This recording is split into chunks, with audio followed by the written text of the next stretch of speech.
हम जय झारखंड जय झारखंडी करते हुए इसलिए गर्व फील करते हैं कि इस राज्य को हमने एक लंबी लड़ाई के बाद, एक लंबी लड़ाई की दास्तां के बाद इस राज्य को कहिए तो मुक्त कराने का प्रयास किया है। इसलिए हम लोग गर्व फील करते हैं जब झारखंड शब्द हमारे सामने गूंजता है।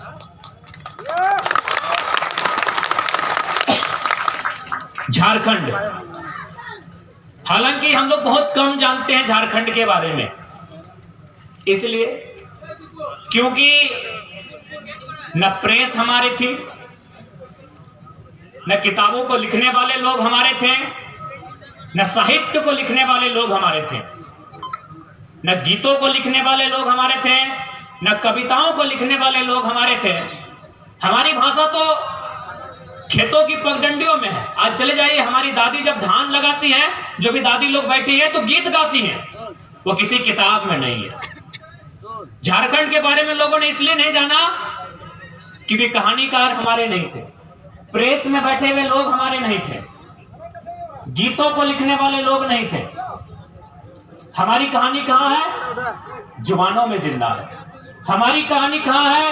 गांव के लोगों के बीच जिंदा है।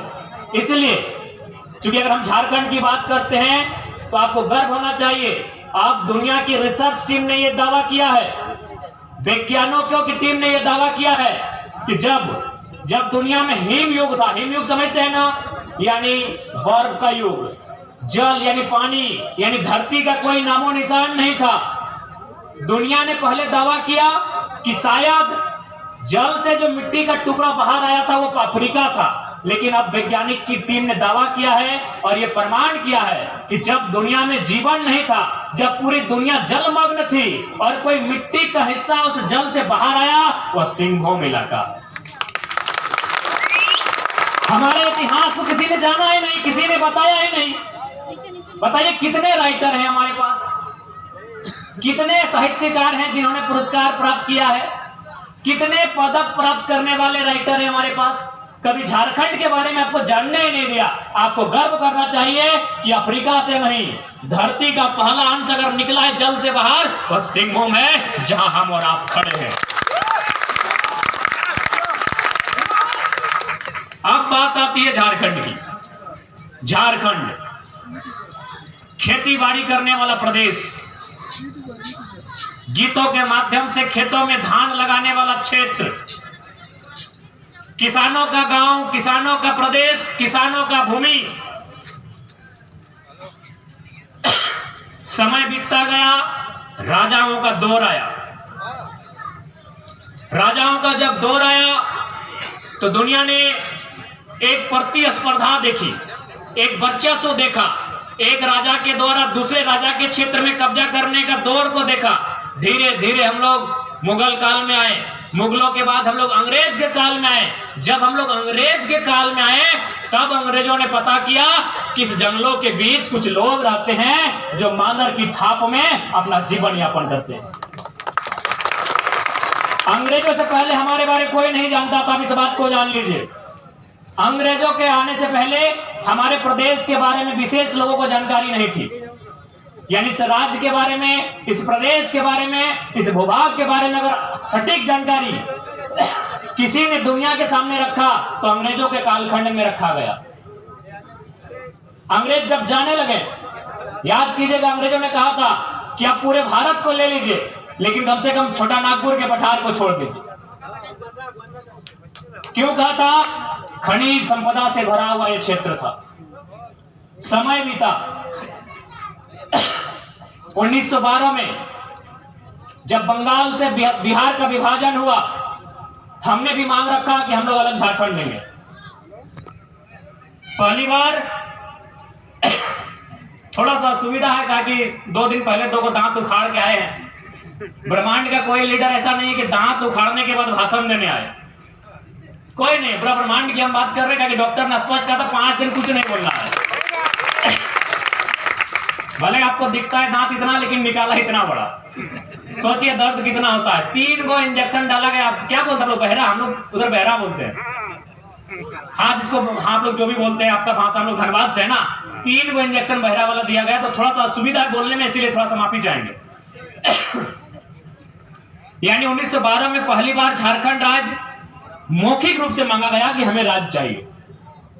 जब 1928 में साइमन कमीशन वापस आया, साइमन कमीशन जब इंडिया आई, जब नारा लगा साइमन गो बैक, उस समय हमने लिखित रूप से राइटिंग एप्लीकेशन में आवेदन देके पहली बार लिखित रूप से अलग झारखंड राज्य की मांग की।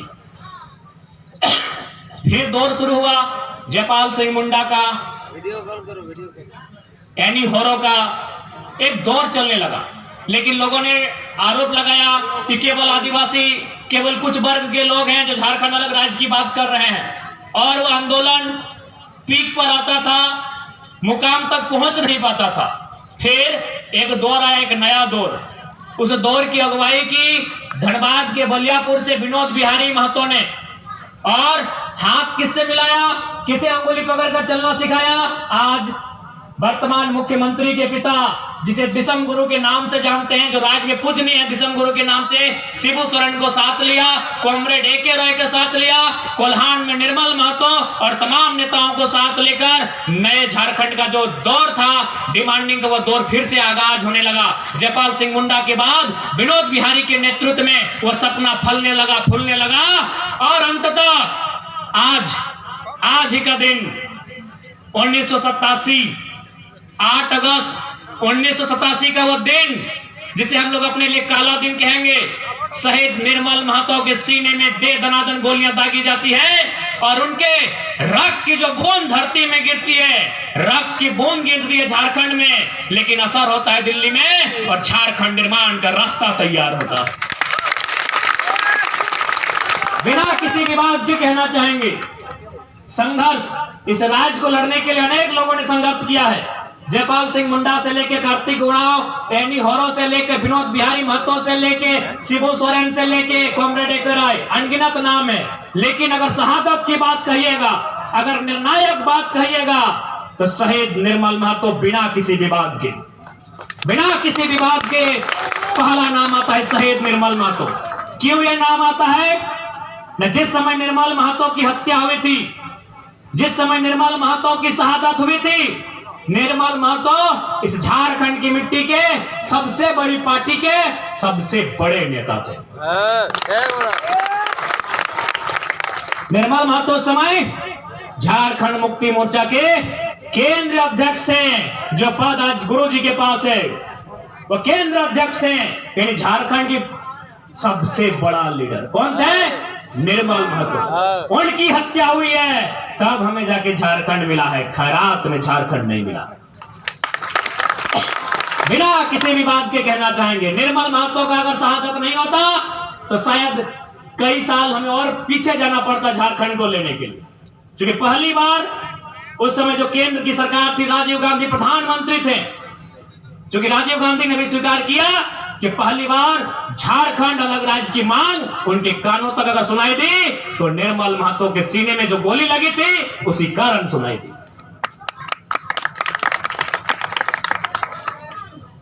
तो आज निर्मल दा की शहादत दिवस है। आज कोल्हान की मिट्टी में, पूर्वी सिंहभूम जिला की इस मिट्टी में, प्राचीन मानभूम के इस क्षेत्र में, मानभूम ही था ना ये, अच्छा ये सिंहभूम, मानभूम इसके बाद, माफ कीजिएगा, सिंहभूम। आज उस महापुरुष को, उस वीर को याद करते हुए, नमन करते हुए, वंदन करते हुए, वे जहां भी होंगे उन्हें स्मरण करते हुए, उन्हें सर झुकाते हुए, उन्हें शीश झुकाते हुए आज ये कहना चाहेंगे कि आज फिर से वो दौर आ रहा है कि आज हर एक घर से एक बेटे को, एक बेटी को निर्मल बन के सामने आना होगा।